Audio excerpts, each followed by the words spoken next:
Bismillahirrahmanirrahim.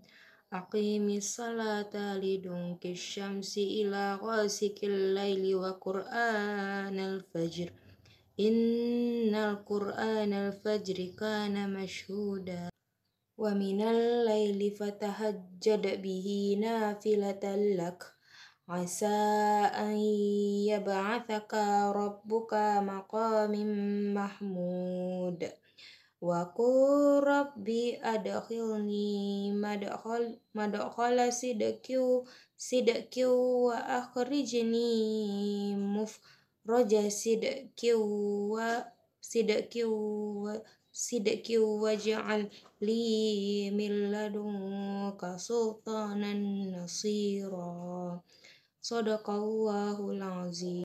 Ayat 78. Laksanakanlah sholat sejak matahari tergelincir sampai gelapnya malam, dan laksanakan pula sholat subuh. Sungguh sholat subuh itu disaksikan oleh malaikat. Ayat 79. Dan pada sebagian malam lakukanlah sholat tahajud sebagai suatu ibadah tambahan bagimu. Mudah-mudahan Tuhanmu mengangkatmu ke tempat yang terpuji. Ayat 80. Dan katakanlah Muhammad, ya Tuhanku, masukkan aku ke tempat yang benar, dan keluarkan pula aku ke tempat yang benar, dan berikanlah kepadaku di sisimu kekuasaan yang dapat menolongku. Bahwa yang dimaksud dengan duluki syamsi ialah sesudah matahari tergelincir dari pertengahan langit. Dan Ibnu Bakar dari Abu Nuwah dari Aswad Ibnu Qais Nabil An-Nazi dengan lafaz yang sama semisalnya, yaitu berarti ayat ini mengandung makna keterangan tentang sholat 5 waktu.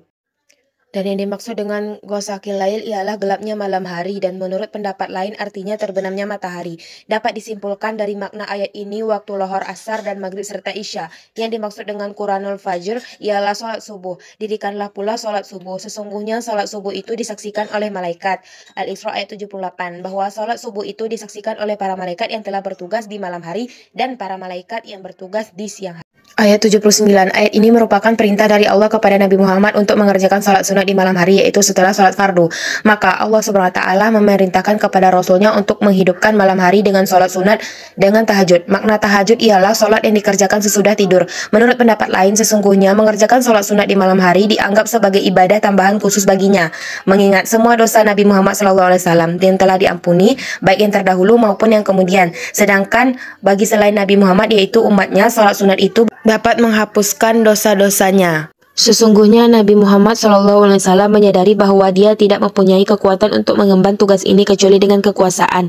Maka beliau memohon kekuasaan yang menolong kepada Allah untuk membela kitabullah, batasan-batasan Allah, hal-hal yang difardukan Allah, dan untuk menegakkan agama Allah. Karena sesungguhnya kekuasaan itu ialah rahmat dari Allah yang dijadikan di kalangan hamba-hambanya. Seandainya tidak ada kekuasaan ini, tentulah sebagian dari mereka menyerang dan sebagian yang lainnya. Dan yang terkuat di antara mereka akan memakan yang lemah di antara mereka. Mujahid mengatakan sehubungan dengan makna firman-Nya, kekuasaan yang menolong, yakni bukti yang jelas. Ibnu Jarir memilih pendapat yang dikatakan oleh Hasan dan Qatadah, dan pendapat inilah yang terkuat karena sesungguhnya yang merupakan suatu keharusan bagi perkara yang hak mengalahkan semua orang yang menentang dan bersikap oposisi terhadapnya.